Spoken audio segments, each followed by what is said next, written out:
What's going on, guys? Welcome back to another movie review. Hope you guys are enjoying the No Sudden Move movie review. Hope so. Hope that review's being enjoyed, I guess. I don't know how to phrase that. Apologies, but just a little tired. I just got back from a rather fun day. I mean, I was with some of my friends and we hung out and I saw some movies, one of which we're talking about now, which is Zola. And we'll get into that in a second.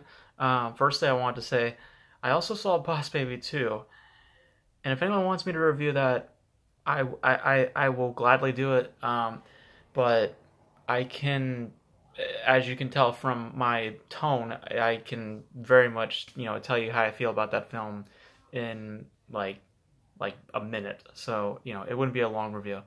Um, but I actually have a lot to say about Zola.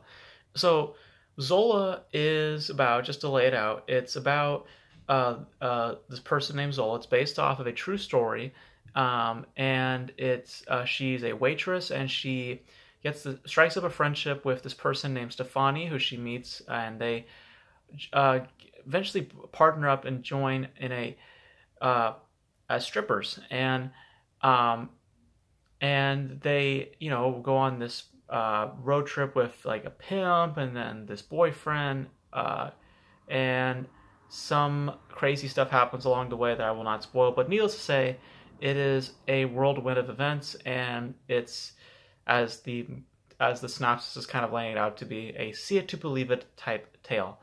um, so going into Zola, I didn't know what the movie was about. I had no idea what it was about. I didn't know it was about stripping. I didn't know it was anything about, um, what it eventually unravels to be. So I went into it completely blind, and um, I heard a lot of interesting things about the film when I went into it, and I have some things that I agree with, but there's one thing about the film that did unfortunately bring it down for me, and we'll get to that in a second. But let me lay out a lot of the things that I did enjoy about the film. For starters, I really like the way the film represents itself, the language of it. It's a very it's very much invested into its social media, because there's also a lot to do with social media, a way that it influences people, the way how we talk, their mannerisms, the way they represent themselves. It is it's very much engulfed into that type of mindset, and because you hear a lot of um, key sounds that you would hear on social media, like how you would like a photo, the whooshing of certain pages. It's they get those sounds within the film to enhance this identity that it's possessing, which is this um, idea of how social media can be quite controlling. And I feel like in some ways that's what the movie is about. Is about control. It's about maintaining control in some respects. And when you watch the film, I believe you can maybe read that. And the other thing that I will say that I enjoyed about Zola leading into that is I love how a viewer can read this in certain ways. It's not a straightforward film. It has its twists and turns, and it's a lot to do with how should I say this? The messaging of the film is not crystal clear. You're not walking out of the film saying, "Oh, this is exactly what this is," and everyone is on the same page. A lot of motivations and a lot of developments for these characters, and um, a lot of ultimately through that what the messaging of the film is about is kind of left up to you. It's not a pretentious movie or something that kind of leaves you hanging. I mean, we'll get to my complaints in a second, but it's a film that leaves a lot for you to discuss, and I like that. I really enjoy that, and at least from the read I got from the film, again, I think it's about control. I think it's about this idea of, maintaining some control in the situations for all these characters, because all these characters have an agenda of getting some form of control within this huge situation that they're all in. But um, I think that upon hearing other things, you can read it in other ways, and I really like that the film, and I can see those other ways as well. It's not like I'm not being able to see those ideas. I really like how the movie can be looked at in certain ways, and to me that's a great accomplishment in and of itself. And the ensemble itself was solid. I thought all of them were quite solid and engaging, particularly Coleman I'm gonna butcher his name. I have it right here. Let me get it real quick. Um, Coleman Domingo. I thought he was great. I really enjoyed his presence a lot in film, and he's quietly becoming a little bit of a underlooked talent. I mean, he was in Ma Rainey's Black Bottom. He's going to be in the new Candyman, and now he was in this. He's been building up a good resume as of late, and I think he brought in a good performance here. And just the four main characters in the film, I thought were all enticing and quite investing, and performance wise, just all bringing solid work. Um, and you're invested into all these characters too, because one of the main problems that a lot of ensemble pieces have is that we don't have enough investment to really be engaged in all the characters. And for this movie, they find a really good balance in for us to care for the characters, and surprisingly enough, to kind of resent them in certain ways, because there's some motivations, like I said, certain motivations for certain characters, particularly one that are, for lack of a better word, kind of, I wouldn't say disturbing, but just kind of like, oh wow, I can't believe that you're choosing to do this, you know. And all this is coming through the eyes of Zola. That's the movie's title, obviously, so we're seeing it through her perspective.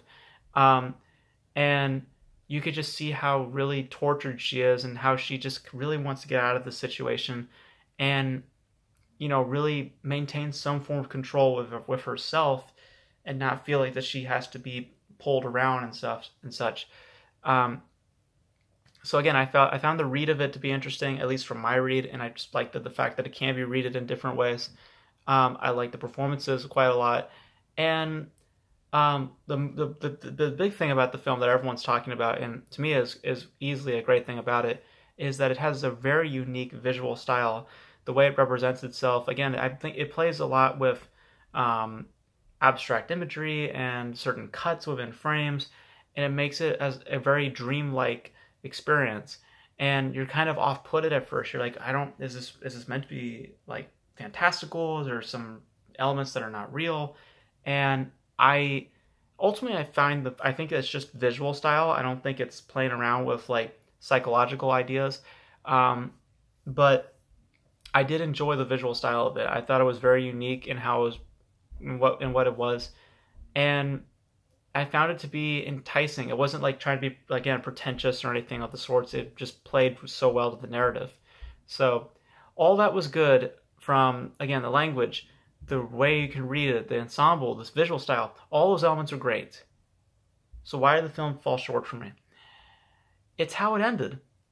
And I don't typically get upset with endings, or be let down by endings, but this one fell short for me. Because we built up to a certain climax, and then about 10 or 15 minutes, something else happens, and then you expect the film to kind of move forward a little bit more for other things to happen, some form of a bigger resolution to happen, but then it just kind of ends. And I still am kind of doubting, why, kind of questioning why they ended it the way they ended it. It's not like it leaves it on a note where it's like ambiguous or anything. It just kind of ends. And I kind of wanted a little bit more time, like maybe like an extra 10 or 15 minutes would have done it justice, but I didn't really like where it ended, and it didn't really butcher my experience, but it brought the film down a little bit for me, because I was really wrapped up and invested into the story and intrigued by these characters, and I just was wanting to see the outcome of it all. But it just didn't land it just didn't work for me where it ended, and I wanted more from the film. Again, another like 10 or 15 minutes I felt would have done the film more justice, but while, as I said, while I think the point of where the film ends didn't sit well with me personally, the language of it and the reads that a viewer can gather from the narrative, coupled with a solid ensemble and unique visual style, really do create an engaging and investing experience that, as I said, does unfortunately fall short in the climax and the ending itself. And also, just a note, surprisingly very funny. Stuff that I don't know was necessarily meant to be funny, but it came out as a comedic. It came out more comedic than none. So you are going to laugh a lot throughout this movie too. It's not just a serious film. It has a lot of comedy throughout it as well, and it all works. I was laughing a lot throughout the film, and um, so I just I wish the film ended on a better note and it was and more satisfactory, because that element is really what is bringing the film down for me. And I don't typically get, I don't typically, um, you know, let endings ruin my experience. But the end, I was really wrapped up into these characters and invested. And to be honest with you, I was thinking like, wow, this could potentially be in my top 10 of the year. Like I was really in that point of the film, but then the climax happens, and then like 15 minutes, or not even 15 minutes, like 10 minutes later, the film ends, and I just was kind of sitting there going, what? Like I kind of think I need a little bit more, and not like just just for this because I was invested, but more or less more or less for satisfaction. So so I think that mostly, I don't know how people will feel about this movie. I think that some people might be off-putted just with the visual language of it and just how it's representing itself. And I don't know if a lot of people will see this either. I mean, I went to see this on a Friday night, and it was a packed house. I think people were there to go see Fast and Furious, but um, nevertheless, though, go see Zola. It's a good film. I don't think it's a great film. I think the ending kind of soured my experience a little bit, because I was so wrapped up and engaged, and I just didn't feel satisfied in the way things ended. And I feel like the film was owed a better ending. That's just my opinion. But Zola, in my opinion, is a solid time. You'll laugh. You will feel that tensity too. I love the way that they utilize tension in the film. I won't say what, but there's like these small little visual details that just literally add to the tension, both from from a score perspective, but also just from the overall atmosphere of it. Like there's certain visual details that add to the intensity that I really enjoyed and really appreciated. But yeah, there's a lot of great elements to the film and a lot of stuff that will keep you engaged. It's just a matter of if you are going to be satisfied with how things wrapped up. And that's in the point of the film where I was a little bit let down. But I do stand here saying that Zola is a good time, and I was very engaged in a lot of elements. I just wish that things were wrapped up in a much more satisfying way, because I was a little disappointed when I left the theater, to be honest. I was kind of hoping for things to end on a certain... I was kind of hoping if we were going to end things, maybe, and it doesn't have to, it could still be ambiguous or whatever, but hit it more satisfyingly than where it ended up being. So there's a lot of great elements, but for me, it's one of those rare occasions where the experience did fall short a little for me because of the ending itself. And that doesn't really happen a lot for me, but in Zola's case, it did happen, and I wish it didn't really happen.